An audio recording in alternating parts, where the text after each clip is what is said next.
Nesse tempo de quarentena, desde quando nós começamos as nossas celebrações online, unicamente online, porque nós já tínhamos, mas unicamente online, sem a presença do público aqui, uma coisa que veio muito ao meu coração e uma pergunta que eu tentava me responder é como nós vamos sair dessa quarentena como pessoas.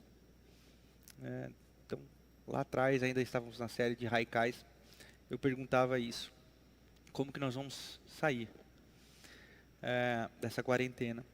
E na semana passada eu tentei lhes dizer algumas coisas em que nós não devemos nos esquecer na nossa jornada, na nossa caminhada cristã. E eu usei como base o texto de Hebreus, no capítulo 10, a partir do versículo de número 23 até o 25, onde o autor convida a comunhão, convida o incentivo e convida aos hebreus a não deixarem de estarem comungando, não deixarem de estar se encontrando para aprender das coisas do Evangelho, das coisas do Reino de Deus. Esse é o apelo ali de Hebreus, no capítulo 10, a partir do versículo de número 23. E eu tentei dizer também sobre a importância que nós não devemos deixar de nos incentivar às boas obras, e finalizei a mensagem dizendo e convidando a todos os ouvintes a repartirem o coração e a repartirem o pão. Talvez não se esquecer daquilo que nós devemos sempre lembrar. É uma música do Resgate, que diz, eu não vou me esquecer, ou vou me lembrar de nunca esquecer. É muito interessante isso, porque é um jogo de palavras, podemos usar até é uma poesia, mas muito importante, nós não podemos nos esquecer dos ensinamentos de Jesus. Então, quando eu trouxe não esquecer, parte 1, e não esquecer, parte 2, é na realidade mais um jogo de que o que eu vou dizer aqui vai falar com você aí, e vai suscitar em você coisas da sua fé, que você vai dizer para você mesmo, através do Espírito que em você faz morada. Eita, disso eu não posso me esquecer. Disso eu vou sempre me lembrar. Então, eu tenho trazido temas que têm a ver com a vida da comunidade, a Igreja de Jesus de Nazaré. Nós somos cristãos. Nós somos povo chamado povo de Deus. E Jesus pediu e ensinou os seus seguidores a fazerem algumas coisas, a andarem por alguns caminhos. E esses caminhos não podem se perder do nosso horizonte, esses caminhos não podem sumir dentro da nossa memória. Então nós não podemos nos esquecer. E hoje, eu vou falar algumas coisas que você não deve se esquecer. Quais são? Eu não sei. O Espírito vai falar com você como eu acabei de falar aqui. Por isso eu convido você a abrir comigo a sua Bíblia na carta aos Filipenses, no capítulo 2, a partir do verso 1, eu vou ler aqui, diz assim, se por estarmos em Cristo, nós temos alguma motivação, alguma exortação de amor, alguma comunhão no Espírito, alguma profunda afeição e compaixão, completem a minha alegria, tendo o mesmo modo de pensar, o mesmo amor, um só Espírito e uma só atitude. Nada façam por ambição egoísta ou por vaidade, mas humildemente considerem os outros superiores a si mesmos. Cada um cuide não somente dos seus interesses, mas também dos interesses dos outros. Seja a atitude de vocês a mesma de Cristo Jesus, que, embora sendo Deus, não considerou que o ser igual a Deus era algo que devia pegar-se, mas esvaziou-se a si mesmo, vindo a ser servo, tornando-se semelhante aos homens, e, sendo encontrado em forma humana, humilhou-se a si mesmo e foi obediente até a morte, e morte de cruz. Por isso Deus o exaltou à mais alta posição e lhe deu o nome que está acima de todo nome, para que o nome de Jesus se dobre todo o joelho, nos céus, na terra e debaixo da terra, e toda língua confesse que Jesus Cristo é o Senhor, para a glória de Deus Pai. Amém. Amém. Esse é um texto profundo, em que o apóstolo Paulo convida a igreja em Filipos a uma humildade cristã. E ele começa falando pontos muito importantes que eu quero abordar na nossa reflexão aqui essa noite. Mas a título de introdução, eu gostaria de compartilhar com você, porque isso me veio à memória, e veio à minha memória como uma maneira de jamais me esquecer, ou não devo me esquecer. Eu me formei no Seminário Teológico Batista em Presidente Prudente no ano de 2011. E no ano de 2012, 2013, bem no comecinho, eu conheci a teologia latino-americana. E dentro da teologia latino-americana, eu comecei a aprender algumas coisas em que eu não tinha aprendido no meu seminário. Sobre alguns pecados que eu não tinha ouvido falar no meu seminário.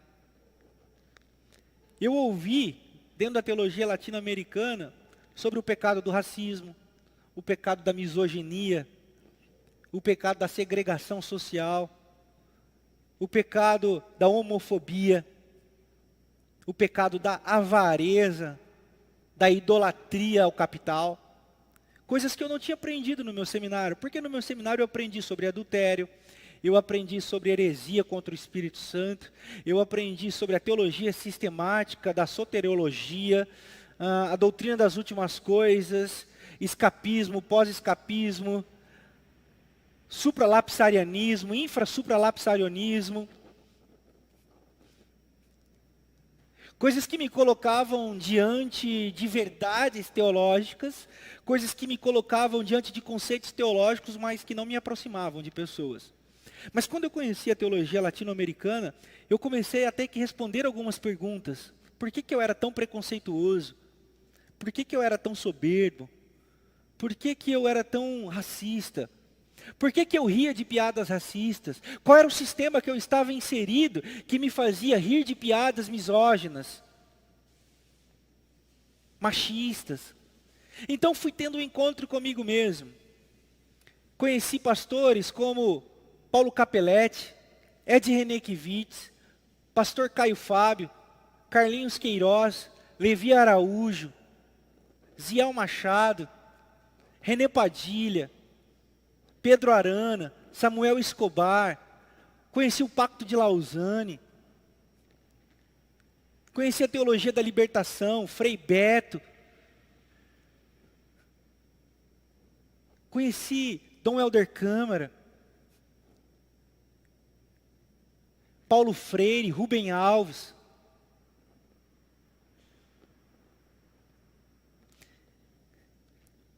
E ao conhecer essas pessoas, ao ler os seus livros, eu comecei a aprender sobre um outro tipo de Jesus que eu não tinha conhecido no meu seminário, ou um outro lado de Jesus que eu não tinha conhecido no meu seminário, e esse conhecimento foi se completando, porque um não anula o outro.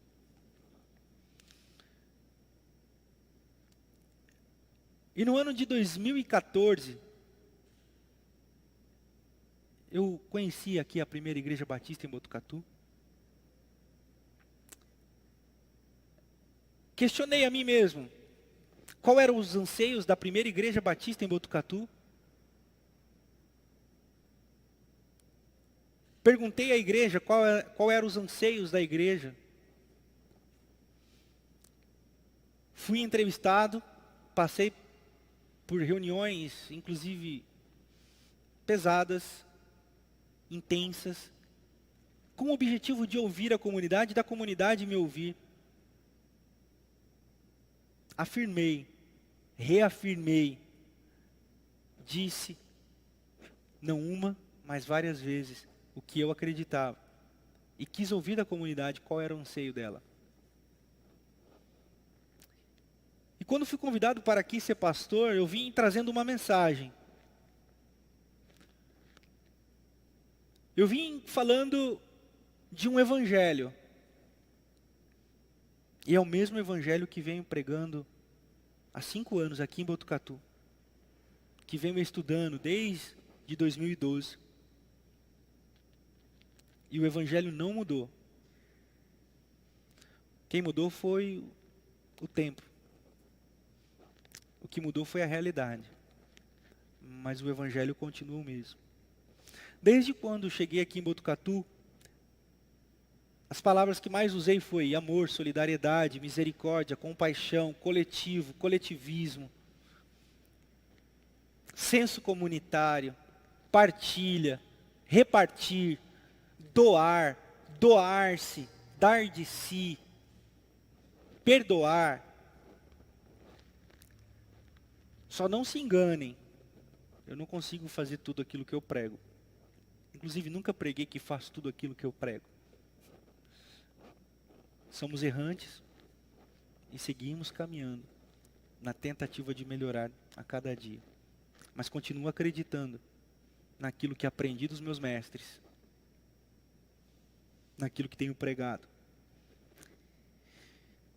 E por que eu estou dizendo tudo isso aqui na introdução dessa reflexão essa noite? Porque disso eu jamais devo me esquecer do que eu aprendi de Jesus de Nazaré. E daquilo que devo continuar pregando aqui como pastor, enquanto for, sobre Jesus de Nazaré. Repartir o pão, compartilhar do seu, compartilhar de si. E me parece que essa tem sido a tônica que pode salvar o mundo. Talvez nós nunca tivemos na nossa história humana um empenho tão grande como nós estamos tendo na nossa humanidade em relação ao outro. Eu vou te dar um exemplo de Brasil. Você sabe que no ano passado o Brasil gerou em doações de solidariedade a quantidade de 2 bilhões de reais. Então 2 bilhões de reais o ano passado inteiro foram levantados para projetos sociais, projetos solidários, enfim, em todas as suas esferas. Nos últimos 4 meses, o Brasil já bateu esses 2 bilhões. É para ser comemorado. Pastor Ed Renekiewicz vai dizer assim, quantos mais 2 bilhões tem por aí para ser repartido?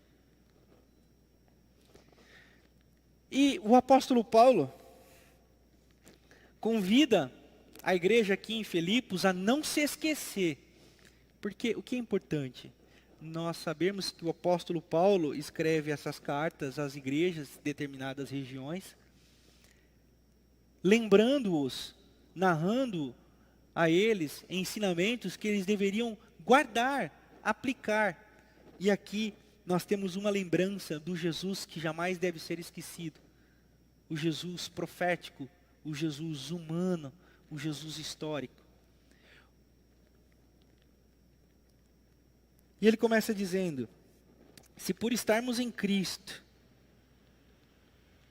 nós temos alguma motivação, alguma exortação de amor, alguma comunhão no Espírito, alguma profunda afeição e compaixão, completem a minha alegria, tendo o mesmo modo de pensar, o mesmo amor, um só Espírito e uma só atitude. O apóstolo Paulo está convidando a igreja em Filipos a não deixar de estar em comunhão, a estar junto, a continuar, a perseverar.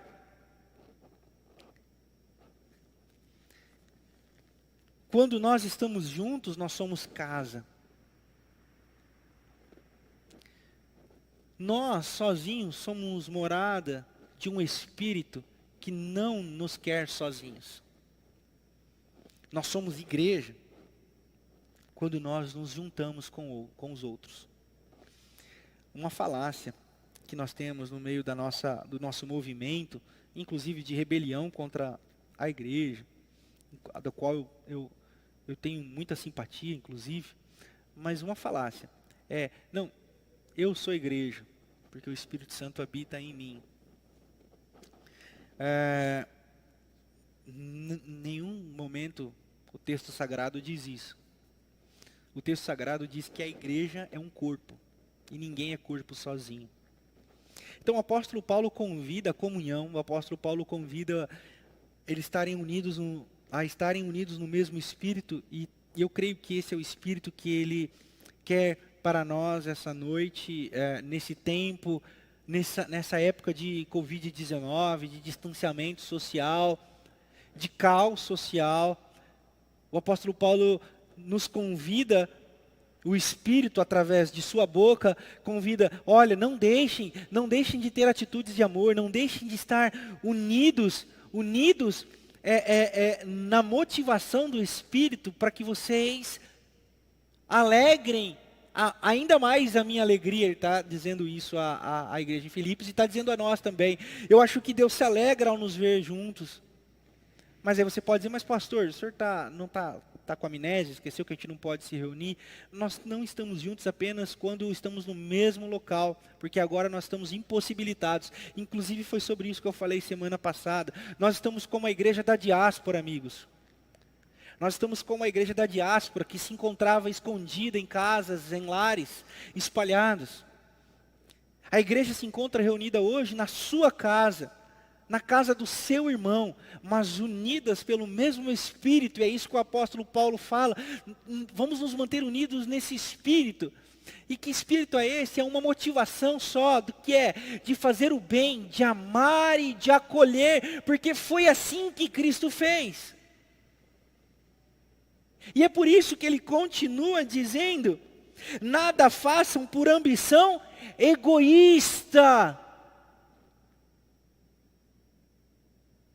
Nada façam por si mesmos. Eu conversava com minha esposa hoje sobre isso, inclusive minha esposa é sempre a primeira a receber a mensagem. Eu dou uma pregadinha para ela, para ver qual é que é, dá sentido ali. Ela fala, não vai por aí que você vai se atrapalhar, tal. Então, quando eu dizia para ela sobre o que eu ia falar hoje, ela falou assim, amor, eu me lembro de um dia estar num culto de oração, e o pastor convidou a gente para orar individualmente, e eu sentei do lado de uma mulher, e ela orava tão alto que eu fui incapaz de não ouvir.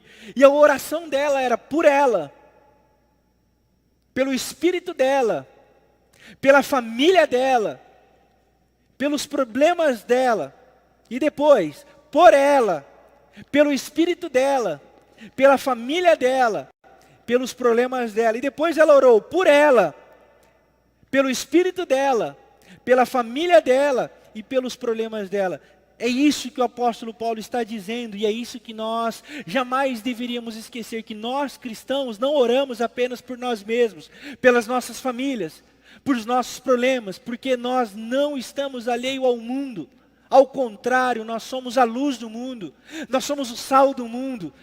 Há quem goste de dizer que a igreja é o hospital para o mundo. Então, nós não podemos nos esquecer que a nossa motivação não é egoísta. Então não são os nossos problemas, não são apenas as nossas causas, mas sim a causa do outro. Lembro-me sempre de uma frase que virou quase que um mantra aqui na nossa comunidade, a frase de Gabriela Mistral, uma poetisa chilena, que diz assim, procurei a Deus, não encontrei. Procurei a mim, não encontrei. Procurei o próximo, encontramos-nos os três. Pastor Ed Renekiewicz vai dizer que converter-se a Deus é converter-se ao próximo. Então, o apóstolo Paulo está dizendo assim, olha, mantenham a unidade no Espírito, mantenham a comunhão, mantenham-se unidos, mas tudo que vocês fizerem, não façam apenas pensando em vocês. Tudo que vocês fizerem, não façam apenas por vocês mesmos. Frei Beto vai dizer que a oração do egoísta é, Pai, obrigado pelo meu dia. Obrigado pelo meu alimento, obrigado porque me salvastes, obrigado porque tens me dado a vida, obrigado porque és o meu Deus, obrigado porque és para mim a razão máxima da minha vida. Percebe a oração do egoísta? Ela parece espiritual, porque fala as coisas certas, mas maleficamente sorrateiro está o eu. está o ego. Quando, como eu disse semana passada, na oração do Pai Nosso, nós temos o convite de Jesus a entre no seu quarto, que significa não queira se aparecer. Entre no seu quarto, que significa não queira interpretar. Entre no seu quarto, que significa, olha, no seu quarto você tem a tendência a ser você mesmo. E no seu quarto, você diz, Pai Nosso, Pão Nosso, pecados nossos. Porque na perspectiva do reino, nunca é só você. Por isso, que ele continua dizendo, nada façam por ambição egoísta, ou por vaidade, para se aparecer, para querer ser. Porque no Evangelho, aquele que é, se condicionou a não ser, e convidou todos aqueles que pensam que são, a não serem também. Adão pensou que era. Jesus disse, eu sou, mas não quero ser. Adão disse, eu sou, e vou continuar sendo.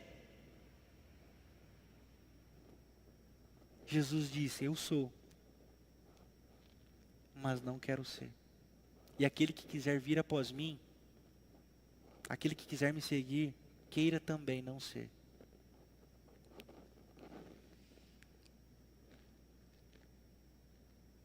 Considerem os outros superiores a si mesmos. Não queira ter razão. Tiago, o irmão de Jesus, escreve que há uma briga dentro da humanidade de um querer ser mais sábio que o outro. Um querer ser mais do que o outro. Eu tenho adotado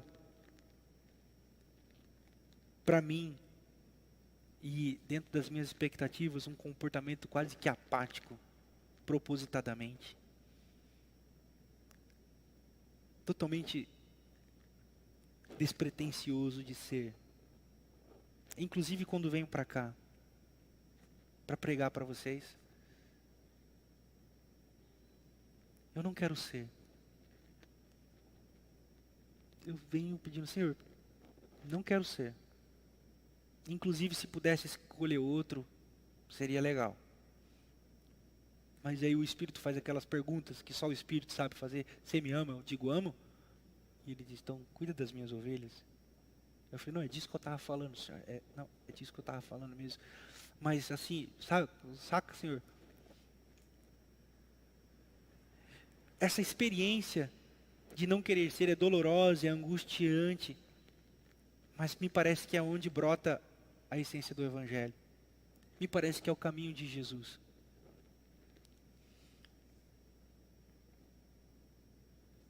Versículo 4 diz, cuide, cada um cuide, não somente dos seus interesses, mas também do interesse dos outros.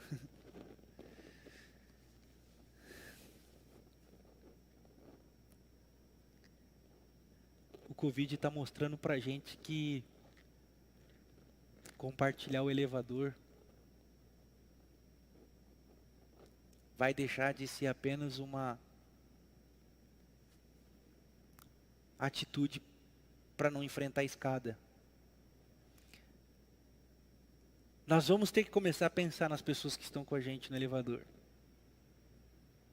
Mas o convite do Evangelho não é apenas esse. Porque a pessoa que está no elevador pode ter o Covid-19 e me passar. Essa motivação é egoísta, percebe? Mas talvez eu possa começar a perguntar, como está você? Você sabe uma coisa muito bonita que nós temos na nossa humanidade? São os nomes. Os nomes dão identidade.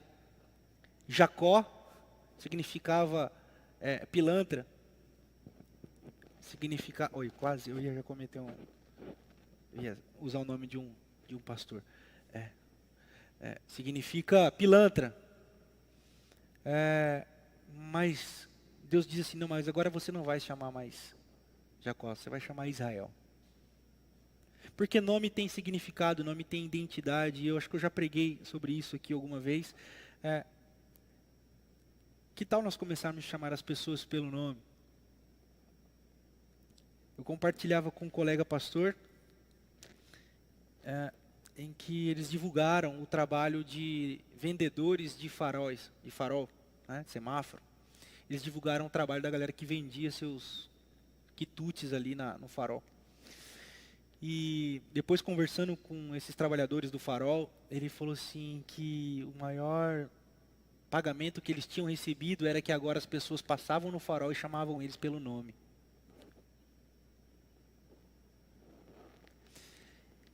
Então nós vamos ter que começar a cuidar das pessoas. E o convite do Evangelho não é cuidar das pessoas como você cuida de você mesmo. O convite do Evangelho é um passinho a mais. Nós não podemos negligenciar as palavras que estão aqui, não.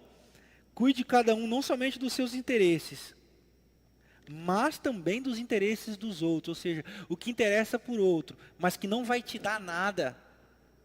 O que interessa por outro, mas que não vai te trazer retorno nenhum. Esse é o caminho do Evangelho. Porque nós estamos imergidos numa sociedade de barganha, uma sociedade capitalista, uma sociedade onde você me dá e eu te dou. Se você não me der, eu não te dou. Se você não me oferece, eu não tenho nada para te oferecer, onde as pessoas são tratadas por aquilo que pode dar. O Evangelho diz assim, não. Nós vamos tratar dos interesses de todo mundo, inclusive daqueles que não podem nos dar nada. Pastor, o senhor está forçando a amizade, você pode pensar, inclusive eu acho que você pode pensar isso mesmo. Mas aí a gente continua lendo o texto. Que não é só um pensamento meu, ou uma leitura minha do apóstolo Paulo. É também. Mas eu acho que tem bastante a ver com Jesus de Nazaré. Porque o apóstolo Paulo também, acho que teve que responder essas perguntas. Provavelmente alguém chegou ao apóstolo, Paulo, tá dando uma forçada na amizade aí, tá? Paulo, vamos dar uma segurada, cada um tem seu problema, cada um tem a sua vida, tal. Vamos maneirar, Paulo. Paulo, segura. O apóstolo Paulo fala assim, beleza, mas se vocês querem ser cristãos, então seja a atitude de vocês a mesma de Cristo Jesus. Dentro da teologia, essa parada aqui chama kenosis, que é a tabernaculação do sagrado. Se para os judeus primitivos, o sagrado era o sábado, para os judeus, ali depois de Davi, o templo passou a ser um lugar sagrado. Nas diásporas que aconteceram, as sinagogas passaram a ser os lugares sagrados. Nós cristãos temos o nosso sagrado, mas o nosso sagrado é de carne e osso.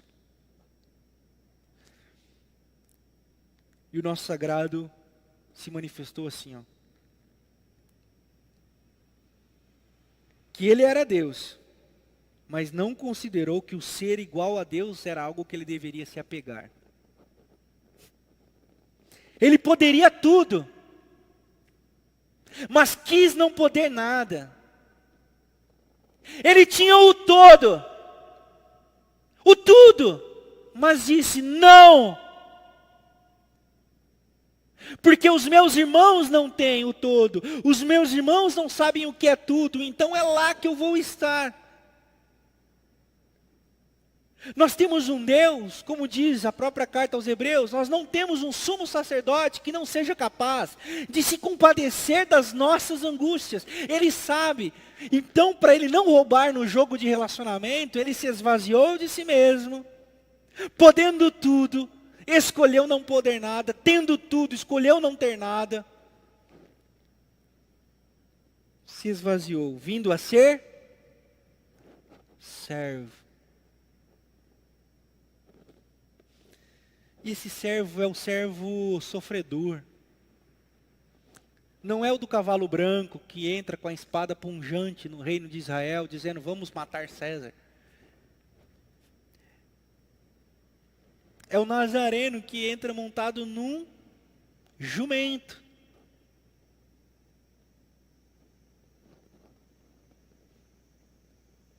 Emprestado. E eu estava conversando com o irmão, que ele é boiadeiro e ele monta profissionalmente. Ele falou assim, pastor, você sabia que o jumento, o burro, ele não aceita de primeira alguém montar nele? Ele vai tentar derrubar? O burro não tentou derrubar Jesus. Pô, a gente não tem registro disso. Mas eu achei muito interessante. A natureza se prostra ante o seu verdadeiro rei. A natureza reconhece o verdadeiro rei e não se rebela contra ele. O burro, nada a ver essa piadinha aqui, mas o burro não é tão burro assim. Nada a ver, fraca demais. Enfim, vamos seguir aqui, vamos deixar o burro para lá. Mas esse rei que entrou, aclamado, Hosana, Hosana nas alturas, é o mesmo que depois de algumas semanas ouviu, crucificam, soltem Barrabás e crucificam. E ele escolheu isso. Ele não escolheu o sucesso. Ele não escolheu o poder. Ele não escolheu o palácio. Ele não escolheu o trono. Mas se esvaziou em forma de servo. E por que eu estou dizendo isso? Porque o apóstolo Paulo falou assim, no versículo 5, eu vou repetir de novo. Seja a atitude de vocês a mesma de Cristo Jesus.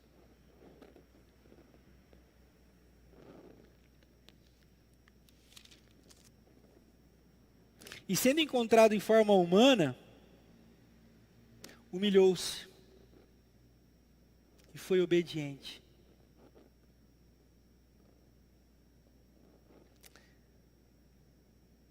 Humilhou-se e foi morto por um sistema.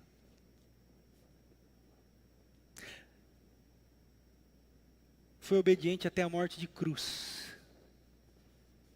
E nós temos um sistema que continua matando. Por isso que é verdade. Quando colocaram um jovem negro pregado na cruz, que deu um bafafá lascado aí na internet, os crentes piraram o cabeção com essa imagem. Eles não erraram. Eles fizeram o certo. Eles fizeram uma denúncia de que Jesus continua morrendo pelo mesmo sistema que o matou há um pouco mais de 2000 anos atrás.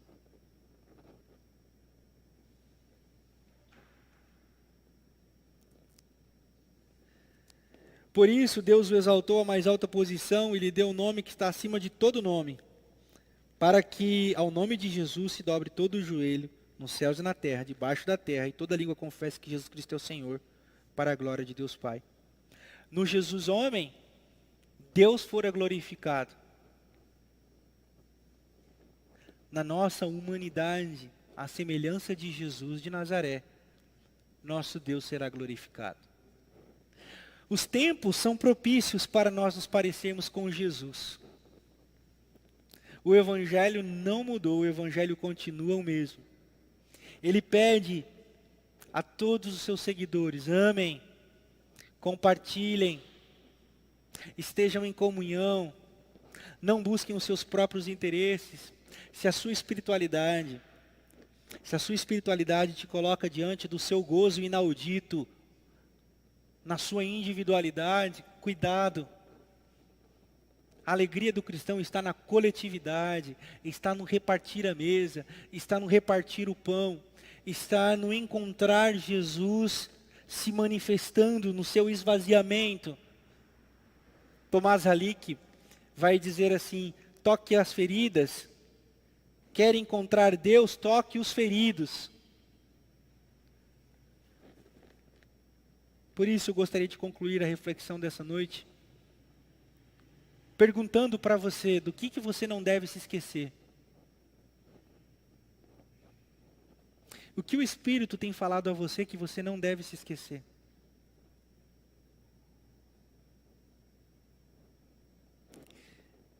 Diante dessa pergunta que eu me fiz, eu me lembrei do que eu aprendi no seminário, do que eu aprendi nessa minha jornada com esses meus novos mestres. E eu disse para mim mesmo, eu não devo me esquecer de quem foi Jesus. E de querer ser igual a Jesus o tempo todo. Que Deus tenha misericórdia de mim. Eu não consigo. E aí que eu ouço ele dizer, você não está sozinho. Eu estou com você. Os tempos estão propícios para todos aqueles que querem se parecer com Jesus. Tem um mundo precisando encontrar Jesus lá fora. Tem pessoas precisando de Jesus. E nós estamos aqui para ser o sal da terra e luz do mundo. Por isso eu quero convidar você a ser sal da terra e luz do mundo. Aí no seu apartamento, aí na sua casa, mas na sua família, na sua vizinhança, no seu grupo de amigos, na sua comunidade local. Se envolva, trabalhe, participe. A vida do corpo se manifesta em todas essas áreas. Das nossas vidas, da nossa família, do nosso trabalho, mas também da nossa comunidade, do nosso ajuntamento, do que a gente realiza como igreja, do que a gente realiza como povo que se diz povo de Deus. Por isso que o meu convite, mais uma vez, venha para a mesa. Se assente à mesa. Não se esqueça daquilo que o Espírito está te lembrando. E vamos juntos, há sempre lugar para todo mundo na mesa e no reino. E eu espero contar com você, eu espero receber a sua ajuda, e eu espero também poder ajudar você aí nessa troca. Nós vamos seguindo e caminhando. Que o amor de Deus o Pai, a graça de Jesus o Filho, a consolação do Deus Espírito sejam sobre a sua casa, sobre a sua vida, sobre a minha casa, sobre a minha vida, sobre as nossas casas, sobre as nossas vidas, sobre todos, irmãos e irmãs, que pertencem à família de Deus, que precisam ser consolados, que precisam ser confortados. Que assim seja. No poderoso nome de Jesus. Amém. Que Deus abençoe você. Que Deus abençoe a sua jornada. Que Deus abençoe a sua família.